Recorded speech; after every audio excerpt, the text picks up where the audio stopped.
Hey everybody, welcome back to the channel. Today's video we're going to call the 2-month update.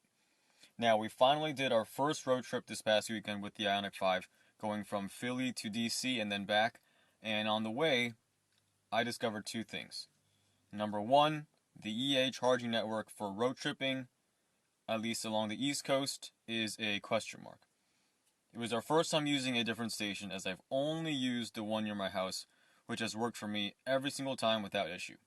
Now, according to the EA app, there should have been 7 350 kilowatt chargers at this station. In reality, when we got there was only 2 of these 350 kilowatt chargers, and one didn't work, and the other one was occupied by an 84 who was there the entire time that we were there charging. So, total only 7 chargers, 2 didn't work, and according to a local, this is kind of typical for this specific station. Number 2, we finally heard the 65 mile per hour motor whine. Now, I heard it as the driver with no music going. The cabin was pretty much dead quiet, very smooth road. It's a super high-pitched noise, but it's also extremely inaudible, meaning if I didn't pay attention, I probably wouldn't have heard it. Obviously still something you want to get checked out, but I think if I had been driving with any music on, I wouldn't have noticed it at all. So, again, we're going to get this checked out eventually along with the loose V2L outlet, but again, just something that we noticed. Now, overall, the road trip went really well, and I'll be posting a separate video with more in-depth thoughts about the charging and just overall road tripping thoughts with the Ioniq 5, so make sure to subscribe so you'll get the notification when that video is ready. So, we also essentially started off this 2-month update with 2 negative things, but that's pretty much all the bad that I have to say. I did a previous video about some dislikes and annoyances, which I'll link below, but in the big picture, they don't really bother me that much. I would happily buy this car again if you told me those would be my dislikes and that I would counter the issues that I just talked about. No car is perfect, and honestly, I'm very happy with my Ioniq 5. So, after 2 months, what am I still liking about this car, or am I finding new things that I'm liking? Number 1 is the looks. I still love the way it looks, and probably liking it more and more each day. It truly stands out, and that includes the paint color. I'm super happy with my interior and exterior color choices. The Ioniq 5 continues to draw people to it. For example, at that EA station in Maryland, I parked next to a Polestar 2, and the owner came out just to talk to me about how he really enjoyed the looks of the Ioniq 5 and said he wished they were available when he bought his car back in December. And eventually, a couple minutes later, a white Porsche Taycan pulled up. Another owner from Philly, he was actually on his way back to Philly, and he didn't realize, hey, the matte paint, is that a wrap job? And I said, no, that's a factory option, actually. And he said it looked really nice. So we got quite a few honks during the drive to DC, thumbs ups, heard quite a few, oh, that's an electric car, that's a Hyundai. You know, it's just a fun conversation piece, and I've truly enjoyed getting to spend time talking to other EV owners, especially at the chargers, just to pass time. Next up, let's talk about the seats. So I've purposely avoided talking about the seats for 2 reasons. Number 1 is I felt like I just needed more seat time, maybe even more extended seat time, before I really gave a good evaluation. And number 2 is I actually plan to do a full in-depth video just focusing on seat comfort for the Ioniq 5. Now, in general, I found the driver's seat to do a pretty good job, which is actually not often the case for me as I have back issues. So driving there and driving back, up until about the 2-hour mark, things actually felt great. Beyond 2 hours, I found myself starting to squirm a little bit, adjust to try to find new positions. But again, that actually means, for me, the driver's seat's doing a pretty good job, as uncomfortable seats means I'm usually squirming and readjusting within 10-20 minutes of driving. Overall, I think these seats are very firm, which is what I need for my back.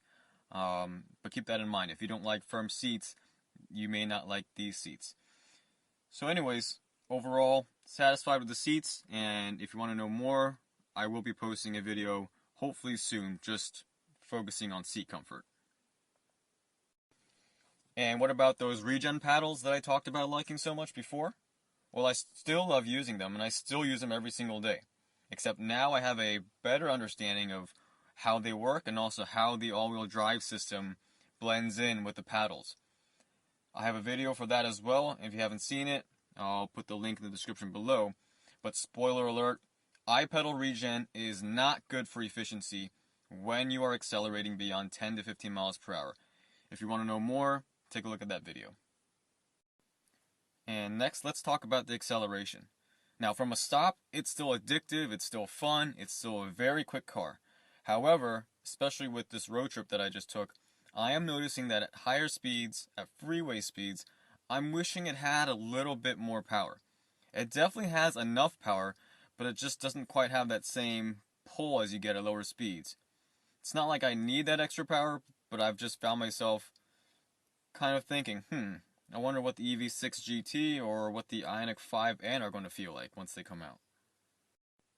And lastly, this brings me to my new driving style due to the Ioniq 5.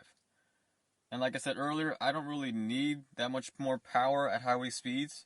And the main reason is that I found myself driving a lot slower and trying to be a lot more efficient ever since I bought the Ioniq 5.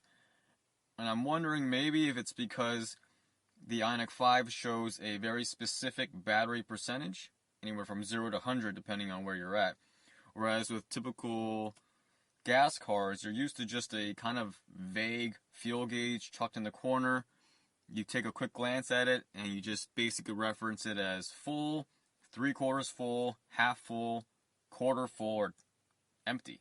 So just knowing that I have an exact percentage that continues to drop every time I look at it maybe is giving me some slight range anxiety, which is kind of weird because my previous daily driver, even in the best of circumstances, was getting probably 270, maybe 260 miles per gallon.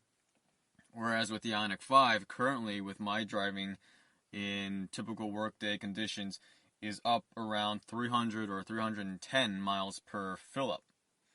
So maybe that's why, I'm not really sure. Maybe the other factor is the fact that I can take a look at the readouts and see exactly where heat or AC is pulling usage from the battery and making me want to drive slower so I can use the heating or cooling, or vice versa, just wanting to turn down the heat, turn down the cooling to conserve range. The other thing I noted was on my most recent road trip, on the way there, I pretty much hugged the right lane the whole way there, going about 5 miles an hour above the speed limit, and my wife was like, "What are you doing? You never drive like this." And I said, "Well, just trying to conserve range. We might need it on the way back," or something like that.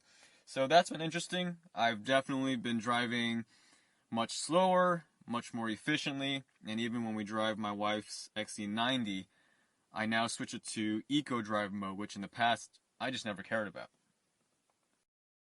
So yeah, that pretty much sums up my past 2 months with the Ioniq 5. I'm really happy with it. I have no regrets over buying it. And yeah, looking forward to making a lot more videos with it. So definitely subscribe if you haven't already. And there should be a lot more videos coming. Thanks for watching.